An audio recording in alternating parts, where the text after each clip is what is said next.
అందరికీ నమస్కారం. గత వీడియోలో యమునోత్రి నుంచి జానకి చెట్టు నుండి బార్కోట్ ఏ విధంగా చేరుకోవాలో తెలుసుకున్నాం. ఈరోజు ఈ వీడియోలో బార్కోట్ నుండి ఉత్తరకాశీ నుండి హర్సిల్ నుండి గంగోత్రి నుండి ఉత్తరకాశీ ఏ విధంగా చేరుకోవాలో తెలుసుకుంటాం. 6వ తేదీ ఉదయం బార్కోట్లో మీరు బయలుదేరుతారు. బార్కోట్ నుండి ఉత్తరకాశీ వెళ్ళేటువంటి మార్గ మధ్యములో శివగుఫ అనే ప్రాంతం వస్తుంది.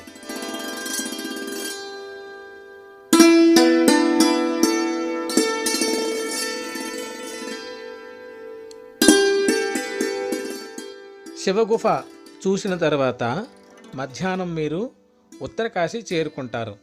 ఉత్తరకాశీలో విశ్వనాథ మందిరాన్ని దర్శించుకుంటారు.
ఉత్తరకాశీ ఉత్తరాఖండ్ రాష్ట్రంలో ఒక జిల్లా.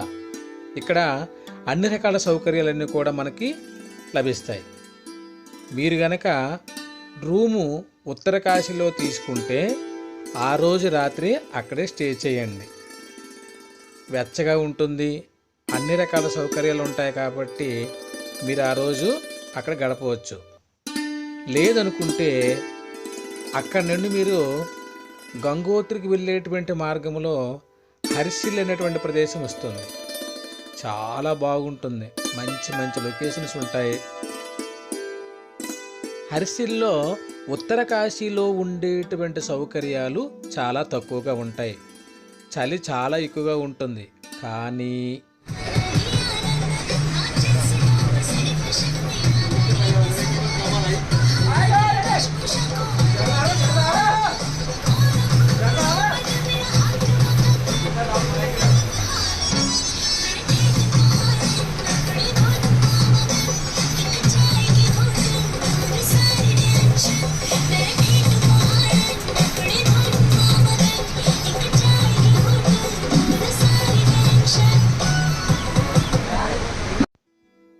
చాలా దగ్గర.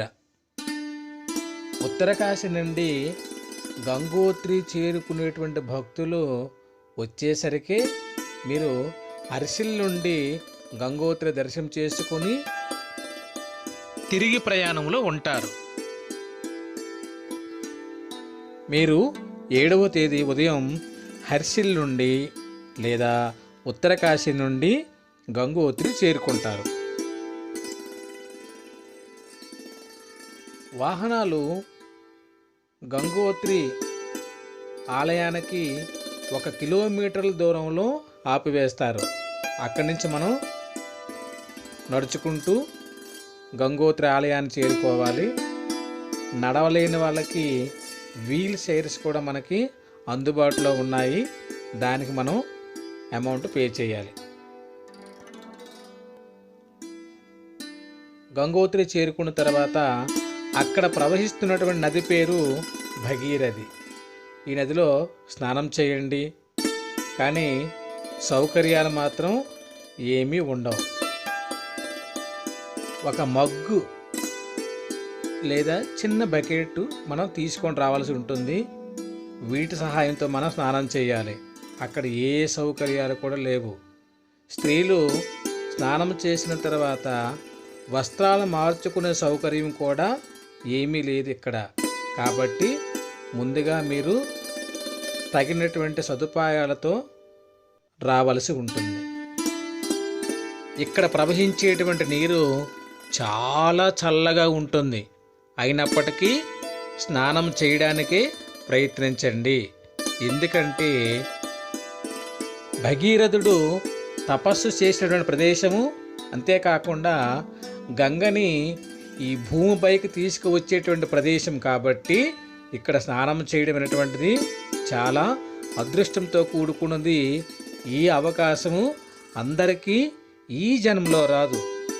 వచ్చినటువంటి అవకాశాన్ని మనం సద్వినియోగం చేసుకోవడం అనేటువంటిది తెలివైన వారి యొక్క పని. కాబట్టి కష్టానికి ఓర్చైనా సరే స్నానం చేయడానికే ప్రయత్నించండి. స్నానానంతరం వ్యాజిలైన్ లేదా మాయిశ్చరైజర్ క్రీమ్తో శరీరం అంతా కూడా మనం చక్కగా అప్లై చేసుకోవాలి.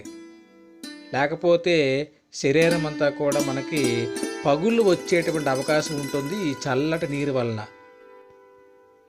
స్నానానంతరం మీరు చక్కగా ఆలయానికి క్యూ లైన్లో వెళ్ళవలసి ఉంటుంది. సుమారు దర్శనం మనకి 2 లేక 3 గంటల సమయం పట్టేటువంటి అవకాశం ఉంటుంది, ఆ రోజు భక్తుల యొక్క తాకిడిని బట్టి. దర్శనం పూర్తి చేసుకున్న తర్వాత మీరు టిఫిన్ చేస్తారు. టిఫిన్ చేసి అక్కడి నుంచి మళ్ళీ మీరు బయలుదేరి ఉత్తరకాశీ చేరుకుంటారు. ఉత్తరకాశీ చేరుకునేసరికి మీకు సాయంత్రం 4 లేక 5 గంటల సమయం పడుతుంది.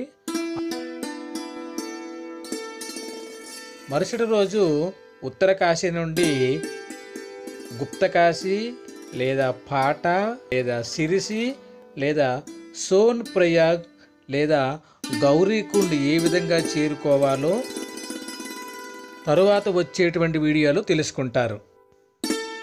ఇప్పుడు ఉత్తరకాశీ నుండి గంగోత్రి వెళ్ళేటువంటి మార్గ మధ్యములో కొన్ని అద్భుతమైనటువంటి లొకేషన్స్ ఉన్నాయి, చూసేయండి.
అంతవరకు సెలవు. నమస్కారం.